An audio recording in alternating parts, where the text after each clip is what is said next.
Hello, I'm Salve Regina University Sports Information Director Ed Habershaw, and today I'm with head baseball coach Eric Cirella. Welcome, Eric. Glad to be here, Ed. How are you? I'm doing all right. All right, you're moments away from your season. You had the CCC Player of the Year and Rookie of the Year, Alex Perry, who went on to become an All-American. He led the nation in runs batted in per game while producing the first big highlight of the season, a walk-off grand slam against Muskegon last year. That's correct. That was an exciting way for him to start. I think that's the part of the trip that he remembers the most, because the first part he struggled, but that's what happens when you're a freshman and you get put in the middle of the lineup. But he was our catalyst. I mean, having 42 RBIs in April is just, I mean, you don't see that.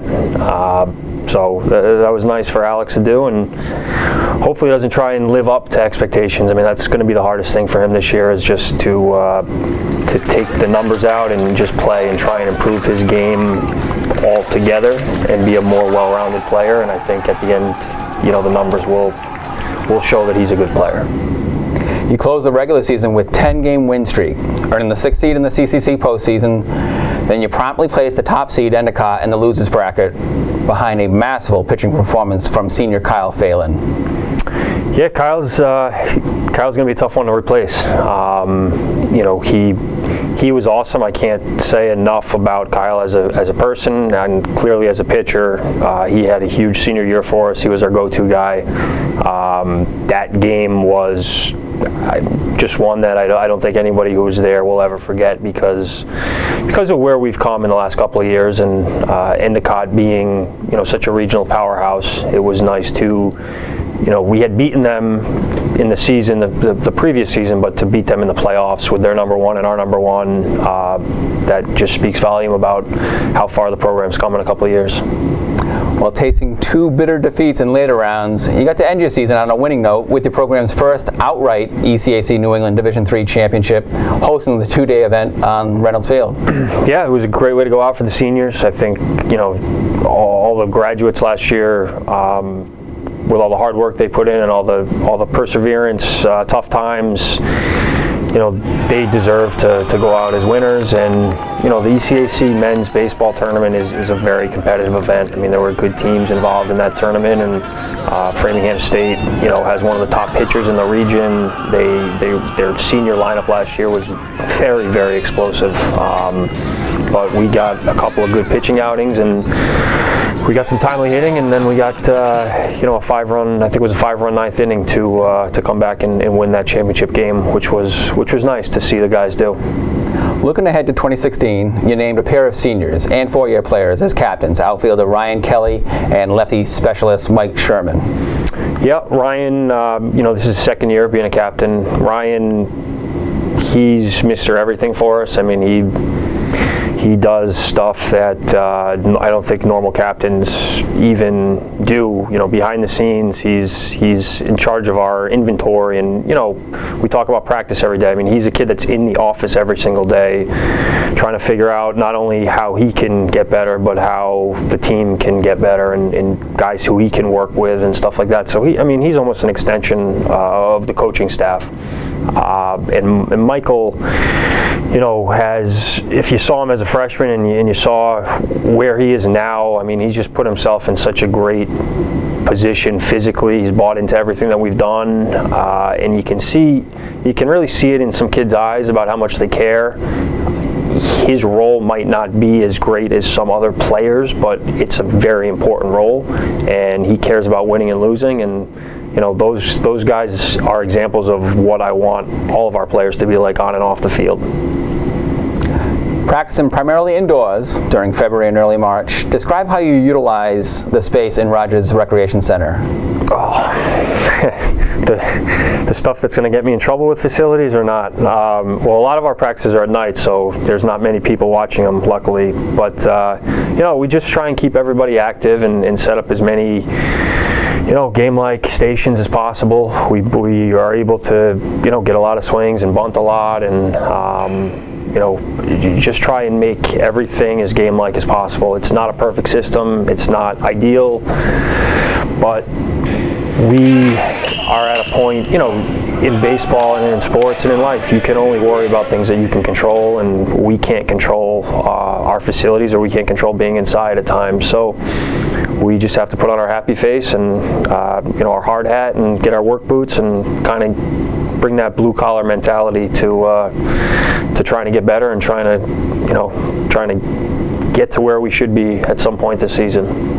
With those blue collar workers, what players have impressed you most during these workouts? It's the usual suspects from a year ago, guys who made big contributions, but I think that a team that has 30 and 40, we have 41 players, 30 of them are freshmen and sophomores. There just has to be more consistency. I mean, there's nights where a certain individual looks outstanding, but the younger players need to be able to do that night after night after night, and I think that's what stands out the most, is just with a young team there's a lack of consistency, and that's part of our goal this season, and that's part of the Florida trip, is just showing the kids how important it is to be consistent. Certainly some of the seniors and upperclassmen have been better, but it's somebody different every night. I think we've had some pitchers emerge. I think a kid like Jimmy Fitzgerald, who we saw as more of a back end guy last year, is going to be someone who was given an opportunity to start.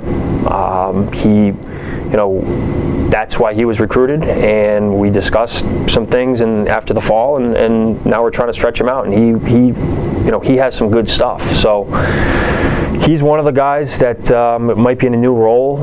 I think Hunter Sleeper, being a guy who's played not every single day but been able to make contributions as a freshman and sophomore, is certainly somebody I can use in a bunch of different spots. And then Johnny Militano has made a great transition to second base. He's a guy that started 41 games in the outfield for us last year, and we're moving him to second base to start. So, it's probably not going to finish how it starts, but we certainly have some depth and some flexibility to make some changes as the season goes on. Why is it important to play a rigorous non-league schedule down south? Well, with strength of schedule being such an important determinant in having an at-large bid, it gives us an opportunity to do two things. One, it's an accurate barometer to show us, hey, this is where you are. If we went down there and played teams that were average or below average, players would get the sense that we've accomplished something or that we're better than we actually are. The other thing it does is with strength of schedule, if you do happen to have a great season but stub your toe in the conference tournament, you might find yourself in a conversation for getting an at-large bid. So it's really two things, but all these kids that I recruited, I told them we're going to play as good a schedule as I can come up with, and certainly that's the case with our Florida schedule, and then obviously our midweek games. And returning north, your home field has been earmarked for some renovations. That's true. Long time overdue, but keep your fingers crossed. We're over the $100,000 mark of fundraising, and everything should be a go for brand new dugouts, a nice backstop and some better seating, to really enhance Brother Reynolds Field and put us, back on the map with facilities. I mean, it's got a lot of support. A lot of people have helped out. People within Salve, administrators, as well as parents, alumni, friends. So I can't worry about that. I'm just going to try and keep doing my part, but that would be a nice thing for these guys to come back to after spending a summer playing baseball. What can Seahawk fans expect to see out of this year's baseball squad? Well, I can tell you that we're more athletic than we've ever been. We're a faster team. It's finally, we can roll out a lineup where there's 5 or 6 or 7 guys who are sub 760 guys, guys who can bunt, run, we can score in a number of ways. it's shaping up to be, you know, the kind of team that I envision, where you put a couple big bats in the middle, and then you have a lot of athletes, you know, and role guys kind of around them to get on base and to make it easier on those big bats. And then on the pitching side of things, you know, we have a pretty good balance of starters and bullpen guys, you know, as well as some guys who have gotten some experience. You know, last year there was a lot of inexperienced guys who got thrown into the mix, and that's going to be the case again for another year, but there's a lot more guys who have gotten experience to fall back on in those big spots. And I think if there's anything I've learned about Florida is, as much as you might love a freshman, sometimes the moment will still define them in Florida, where in a big spot their emotions get the best of them, and usually forget about the process, and if you forget about the process, the results are never going to be good. So I think maybe just leaning on a couple older guys early on till people get settled, you know, might be a better route to go. You know, because in the past I'll just throw guys into the fire and say, all right, show me. And that's a double-edged sword. Sometimes it works, and sometimes it, you know, guys try to make up for a bad day or a bad couple of days with every swing that they take or every pitch that they make, and they just find themselves kind of spinning their tires.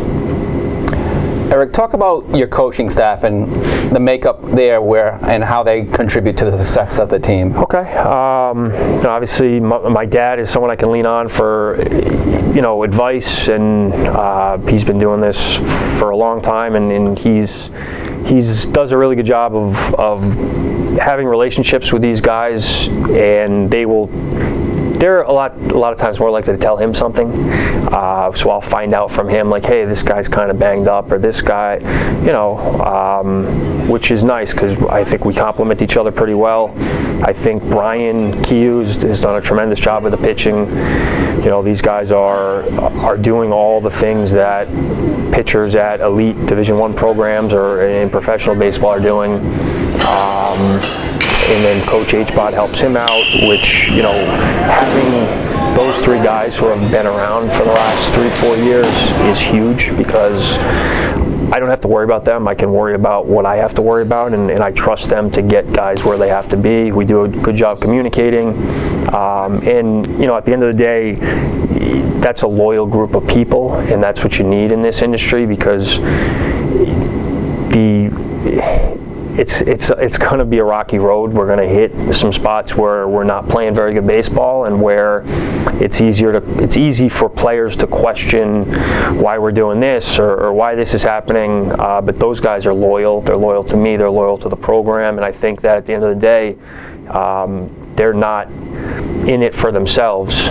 You know, you want coaches that are going to say, listen, I'm about the program. If the program gets here, then, you know, we did this together, and if not, you know, we're not going to point fingers. We're going to reflect on ourselves first. And I think, you know, that's an important thing to have. And then on the position player side of things, I brought in Harrison Barlow, who helped me out this summer in Ocean State. He's a kid I recruited at URI a bunch of years back, and Harry is a baseball guy. He loves baseball. He throws great BPs. He's doing a good job with the infielders, and Sean Becker is also going to help us out too. So we have a nice support staff. We got a good mix of you know, young guys and, you know, a couple old guys. I guess I'm one of the older guys now, which is scary. But I couldn't be happier for the coaches that I have working with us.